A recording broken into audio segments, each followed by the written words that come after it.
이제는 5번째 발제 청해 듣겠는데요.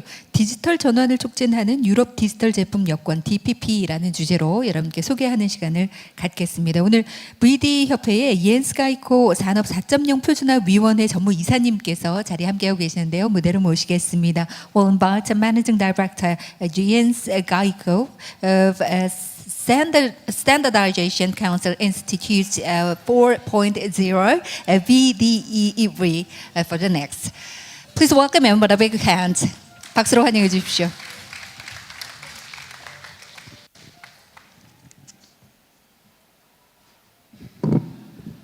So good morning.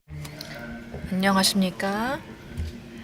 오늘 이렇게 발표할 수 있는 기회를 주셔서 감사합니다. 제가 DPP의 표준화 관련된 주제로 발표를 하게 되었습니다. 이전 발표에도 표준화 언급이 있었습니다만 제가 좀 더 깊이 다뤄보도록 하겠습니다.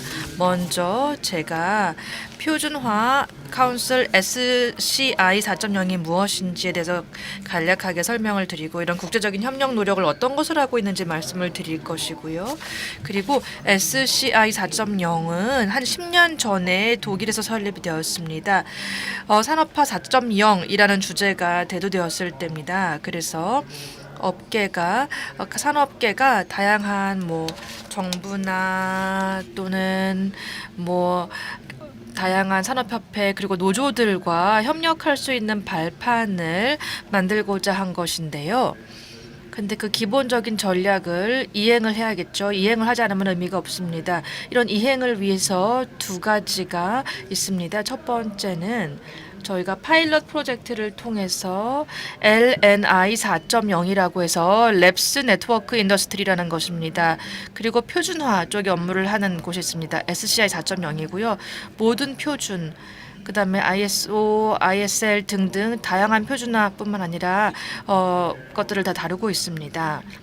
다양한 산업화 4.0, 인더스트리 4.0의 표준화 업무를 전반적으로 다 하고 있습니다.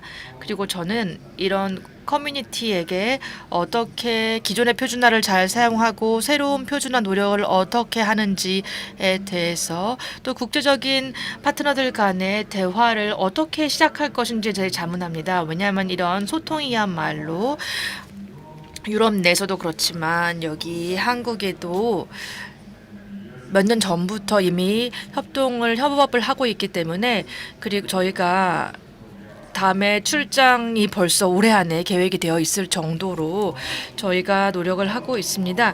그래서 저희가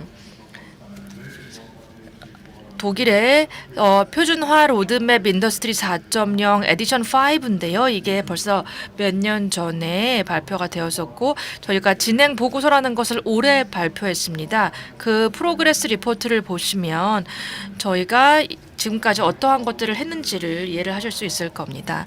그리고 DPP가 어떻게 디지털 트윈에 사용되는지 유스 케이스를 말씀드리고자 합니다.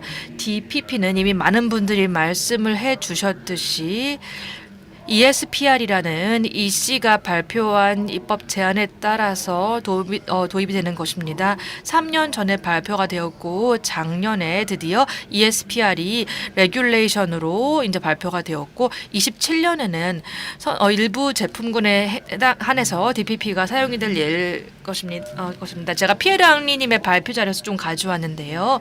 어떻게 ESPR이 사용이 될 것인가. 첫 번째로는 입법 프레임워크고 두 번째로는 제품군에 맞춤된 조치가 들어갈 것입니다.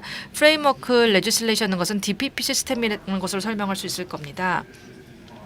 제품에 맞춘 조치라는 것은 어떤 데이터 포인트가 각기 다른 제품군에 필요한지에 대한 좀 더 구체적인 데이터에 해당되는 부분입니다. 그리고 제가 빨간색 부분만 제가 편집을 했습니다. 제가 오늘 말씀드릴 내용은 DPP와 라벨과 관련된 것이기 때문입니다. ESPR에서 새롭게 소개되는 것이죠. 근데 ESPR뿐만이 아니라 벌써 EC에서 발표를 해서 배터리 규제 등 토이 장난감 규제라든지 그다음에 세제 규제에도 적용이 될 것이라고 발표를 했습니다. 그리고 이렇게 최대한 준비를 해서 대응을 하는 것이 중요할 거라고 생각합니다. 이전에도 말씀을 들으셨겠지만 DPP는 잠깐 왔다가 한번 적용하고 사라질 것이 아니라 앞으로 계속 도입되고 사용될 시스템입니다. 그래서 표준화 부분으로 넘어가도록 하겠습니다. DPP는 두 개의 특징이 있는데 하나는 DPP의 시스템입니다. 이 시스템이라는 것은 전반적인 DPP의 아키텍처에 집중하는 쪽이고 반면에 DPP 데이터라는 것은 시스템이라는 것은 어떻게 시스템이 각각의 레지스트리라든지 또 웹포털이라든지 제품별로 QR코드나 이런 아이덴티파이어 식별할 수 있는 요소들을 설명을 해주고 이런 것들은 표준화에 의해서 정해질 것입니다. 제가 표준화에 대해서 얘기할 때는 왼쪽을 얘기하는 것입니다. 오른쪽에 DPP 데이터라는 것은 무엇을 가지고 DPP를 사용할 것인가. 그러니까 DPP에 들어가는 정보입니다. 정치적인 결정도 들어갑니다. 이 제품은 어떤 카본 풋프린트가 얼마나 중요한지, 어떤 측면을 우리가 반드시 지속 가능성을 발휘하는지 이런 것들은 정치적인 결정입니다. 이 제품에는 풋프린트가 반드시 포함되어야 된다. 그러면은 어떻게 카본 풋프린트를 어떻게 측정할 것인지 국제적인 표준이 필요할 것이다라는 결정이 나올 수밖에 없습니다. 그래서 왜냐하면은 각기 다른 시스템을 쓰고 표준화를 쓴다면 이것은 지구 전체적으로도 봤을 때도 부담이고 소비자들에게도 부담이 전가될 수밖에 없기 때문입니다. 그러면은 규제 관점에서 표준화가 어떻게 일원화돼야 되는지를 보여주는 것인데요. 2022년 3월에 ESPR이 처음 제안으로 이제 발표가 되었습니다. 그다음에 표준화 조직이 모여서 이제 ESPR이 발표가 되었기 때문에 이에 준비를 해야 된다라고 결정을 해서 논의를 시작해 나갔습니다. 그래서 2023년 말쯤에 유로 테크니컬 커미티 JTC 24라는 것을 발표했습니다. DPP에 대한 JTC 24 그리고 저희가 여기서 의장을 맡고 있습니다. 이 이벤트에 내일 발표하신 배터리 부분에 발표하실 분이 여기 의장으로 계십니다. 그리고 작년에 그리고 DPP에 대한 표준화 요청이 발표가 되었고 저희가 이 유럽 집행위원회에서 이 DPP를 도입하기 위해 구체적으로 이러한 기술적 요건, 어떤 표준화가 필요하다는 것을 발표한 것입니다. JTC 24에서도 이런 표준화 요청이 저희가 이제 대응해서 발표를 했었습니다. 이 표준화 리퀘스트라는 것은 어떤 표준화가 내년 초기까지는 발표가 돼야 된다는 것이고요. 지금부터 9개월 후입니다. 그래서 꽤 얼마 안 남았는데요. 지금 이 단계에서 첫 번째 초안이 발표가 된 상태입니다. 이제 그 초안에 대해서 퍼블릭 의견을 받고 있는 중이고 그리고 어떤 의견을 반영시키고 싶으시면 초안에 대한 코멘트를 해주시기 바랍니다. 그러면은 EU에서 기술위원회를 통해서 표준을 만드는구나라고 생각하실 수도 있는데 유럽 스탠더드일 것인가라고 생각하실 수도 있겠는데요. 맞기도 하지만 저희는 국제적인 표준을 최대한 많이 사용하고자 합니다. 그래서 제가 여기 긴 표를 만들어서 저희가 기존에 표준이 많이 있습니다. 디지털 트윈이라든지 아이덴티피케이션 링크, QR 코드 등에 많은 표준이 이미 나와 있지 않습니까? 그런 것들을 저희가 좀 쓰고 싶다. 최대한 쓰고 싶다라는 의미입니다. 그래서 저희는 DPP가 기존에 있는 국제적인 표준에 최대한 의존할 수 있도록 개발하고자 하고 ISO라든지 CLC라든지 IEC라든지 이런 국제적인 표준화 기구와 협업을 하고 한국 관계자들도 적극적으로 참여해 주시기 바랍니다. 그리고 이런 국제적인 조인트 테크니컬 커미티 기술적인 위원회를 통해서 협업을 이어나가고 싶습니다. 다음 단계는 결국에는 국제적인 단계에서의 협업이 필요하기 때문이고 처음에는 유럽의 표준화부터 저희가 업무를 시작하지만 결국에는 국제적인 표준에 의존을 하고자 합니다. 그래서 이 표준에서 이 요소를 떼고 이 표준에서 이 요소를 가져와서 유럽의 요건을 충족시킬 수 있도록 하는 것이 저의 목표입니다.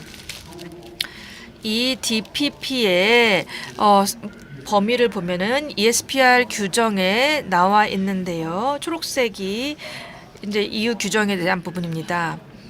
그래서 제품을 시장에 출시할 때, 그리고 사용을 하는 단계, 그리고 수리, 재제조, 리사이클, 재사용에 해당되는 부분입니다. 그래서 이 단계는 DPP가 필요합니다. 하지만 서플라이 체인 측면에서 보면은 아직까지는 DPP가 규정에 의하면 아직까지는 요건이 아닙니다. 여기는 너무나 이제 복잡한 부분이기 때문입니다. 그리고 업계에게도 부담이 되는 부분이기 때문입니다. 그러면 이제는 디지털 트윈이 무엇이고 DPP에 어떠한 역할을 할 수 있는지 말씀을 드리고 싶은데요. 한국에서도 디지털 트윈에 대해서 잘 아시죠? 어떤 물리적인 물체, 모터에 대한 디지털 복제판입니다.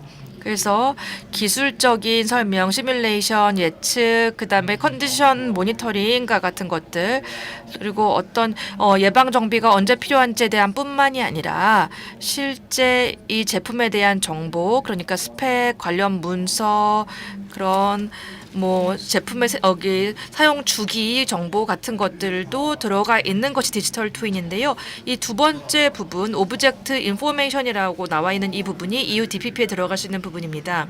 그러니까 이미 제품에 대한 디지털 트윈을 가지고 계시다면 EU DPP에 대응하기가 쉬우십니다. 거기에 이미 들어가 있는 정보들을 활용을 하면 되기 때문입니다. 그러면은 디지털 트윈이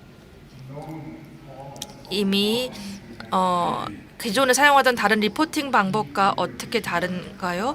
이것이 저희가 멘틱이라고 하는 기계 판독 가능한 의미의 사전 대한 것과 가는 것인데요. 예를 들어 한국에서 미국으로 입국을 한다. 그러면은 입국 서류에다가 이름, 성, 그다음에 출발 국가 등등에 대해서 입력을 해야 되고, 한국에서 이제 미국으로 간다. 그러면은 왜냐면은 이 정보를 입력하라고 그 입국 서류에 미국에서 다른 나라로 간다라고 한다면 지금 입국 서류에 대해 정보가 부족한 상황입니다. 그래서 기계 판독이 가능한 의미의 그런 세만틱 딕셔너리를 활용하는 것이 DPP의 자동 생성을 위해서 너무나 중요합니다. 그래서 매우 명확하게 이런 세만틱 정보를 넣고 사람들도 읽을 수 있지만 기계가 판독 가능하도록 해야 됩니다. 그렇게 하기 위해서는 코드 암호화, 우리가 여기까지는 기억을 할 필요가 없지만 이 코드를 가지고 기계가 이런 정보를 가지고 있는 것이구나라고 읽을 수 있도록 해야 되는 것이죠. 하나의 데이터베이스에서 다른 데이터베이스로 쉽게 운용해서 쓸 수 있도록 하는 것입니다. 자동으로 데이터 판독을 하도록 하는 것이 이 자동 생성을 위해서 너무나 중요합니다. 그래서 굉장히 핵심적인 부분입니다. 여기는 저희가 이미 IC 커먼 데이터 딕셔너리라고 하는 CDD가 있습니다. 국제적으로 표준화된 기계 판독이 가능한 의미의 사전입니다. 그리고 IC가 또한 이 컨텐츠도 발표할 계획이기 때문에 머신 리더블 세만틱 딕셔너리에 대한 국제 표준이 이미 있고, 이 표준을 이제 기본으로 활용을 하시기를 저희는 말씀을 드리고 있습니다. 두 번째는 DPP가 디지털 트윈을 활용해서 쉽게 생성할 수 있다라고 말씀을 드렸는데요. 독일의 인더스트리 4.0에서는 저희가 디지털 트윈이라는 컨셉을 이미 사용하고 있는데요. AAS라고 해서 자산 관리 쉘이라고 합니다. 여기에는 이 AAS는 모듈화된 디지털 트윈 컨셉입니다. 여기서 데이터 주권에 집중을 해서 만든 컨셉입니다. 이전에 연사분들도 이 주제에 대해서 말씀을 해주셨습니다. 자산 관리 쉘 설명을 해주셨었고, 이것을 최대한 고려하려고 합니다. 왜냐하면 유럽 그리고 독일은 한국과 마찬가지인데요. 저희가 하이퍼스케일러가 없습니다. 하이퍼스케일러는 다 중국이나 미국에 있습니다. 하이퍼스케일러들은 그리고 자신들의 자치체 시스템 그리고 자치체 세만틱 시스템을 사용하도록 하기 때문에 데이터 주권을, 그런 하이퍼스케일러들을 사용을 하면 데이터 주권을 잃을 수도 있기 때문에 저희나 한국이나 비슷한 상황입니다. 데이터 컨테이너 안에 여러 개의 모듈이 들어가 있고 초록색, 빨간색 박스로 지금 표현이 되어 있습니다. 초록색 박스는 퍼블릭에서 접근해서 볼 수 있고 빨간색은 접근이 불가한 것입니다. 그래서 이것들을 DPP에 활용을 해서 일부 정보 정보는 대중들이 볼 수 있도록 엔드 유저 그다음에 소비자들이 볼 수 있도록 하는 것이고 실제로 기밀 정보는 그다음에 규제 당국이라든지 그런 규제 기관에서 볼 수 있도록 하는 것이겠죠. 그리고 컴플라이언스를 넘는 어떤 법적인 요건과 관련된 데이터는 추가로 디지털 서비스를 만들 수도 있겠습니다. DPP를 활용해서 만들 수도 있겠습니다. 그래서 신 박사님께서 말씀을 해주셨지만 규제 요건을 가지고 우리가 기회로 만들 수 있는 것인데요. 디지털 패스포트의 그런 DPP의 툴을 가지고 새로운 기회로 활용을 하는 것도 가능할 수 있을 것이라 봅니다. 새로운 가능성이고 그리고 이제 지난 몇 년 동안 긴밀하게 한국과 협력을 해왔기 때문에 저희가 이런 에셋 어드미니스트레이션 쉘이 한국에서도 많이 알려져 있고 많이 쓰시고 있기 때문에 여기 이 컨셉에 대해서 잘 아시는 분들, 제 동료들도 많이 계시고 직접 해보신 분들도 많이 계시기 때문에 적극적으로 활용하시기를 말씀을 드리겠습니다. 이 장표를 보시면요. 디지털 패스포트의 규제 요건은 시장에 출시될 때부터 오른쪽에 해당이 됩니다. 하지만 복잡하고 어려운 부분은 이쪽에 공급망 쪽 왼쪽에 해당이 됩니다.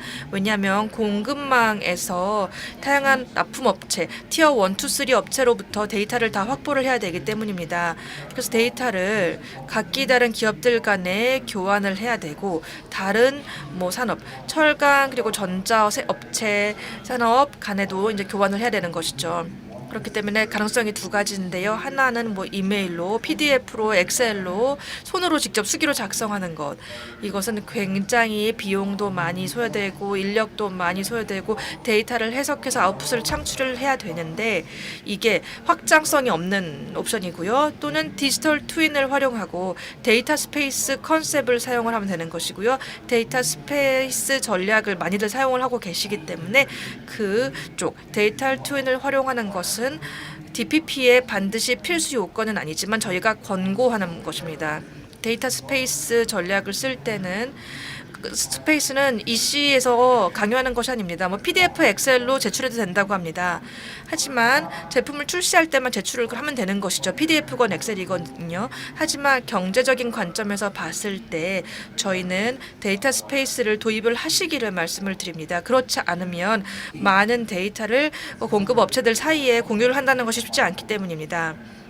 저희가 그 디지털 스페이스를 활용을 하면 규제 요건도 충족을 하면서 데이터 경제로 많은 기회를 만들어낼 수 있을 것입니다. 그래서 요약을 해드리면 EU의 DPP는 정치적인 개념이고 그리고 ESPR 같은 것이고 품질 인플이나 운영자의 보고 의무 같은 추가적인 규제 요건을 충족하기 위해서 앞으로도 또 확대될 것입니다. 그리고 어떤 그 DPP 안에서도 Declaration of Conformity라고 하는 것들이 이제 어떤 것들을 충족을 해야 되는지에 대해서 발표가 된 바가 있습니다. 그것들이 결국에는 더 많은 규제 요건을 충족하기 위해 확대될 예정이고요. 또 DPP는 국제 표준화돼야 된다. 왜냐하면은 그렇게 국제 표준화를 해야지만 글로벌 공급망의 요건들을 부합할 수 있다라고 말씀을 드리고 있습니다. 지금 유럽 표준으로 작업을 하고 있지만 결국에는 이런 표준이 최대한 국제 표준에 의존을 해야 된다라고 생각을 합니다. 그리고 인더스트리 4.0 그리고 DPP 4.0의 형태로 DPP가 구현이 될 수 있겠지만 여기에 AAS라고 하는 자산관리 쉘 IEC 63278 시리즈에 따른 AAS 디지털 트윈이 사용이 될 수가 있습니다. 그 외에 다른 옵션들도 있기 때문에 반드시 필수적으로 AAS를 사용해야 된다는 것은 아닙니다. 하지만 저희가 좋다라고 생각하는 접근 방식입니다. 왜냐하면 쉽게 데이터 스페이스 컨셉으로 확장을 할 수 있는 것이기 때문이죠. 그리고 실제 EU의 규제 요건을 충족하기 위해 데이터 스페이스가 필요한데 이것은 법적인 요건은 아닙니다. 인더스트리 4.0 개념을 사용을 하게 되면 DPP는 기업의 다른 디지털 전환을 위한 프로세스의 유스 케이스가 될 수도 있을 것입니다. 데이터 경제로 바뀌는 이 시점에서 다른 기회를 창출할 수도 있을 것입니다. 경청해 주셔서 감사합니다.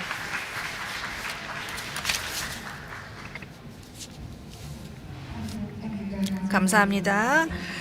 옌스카이코 전무이사님 발표 감사합니다.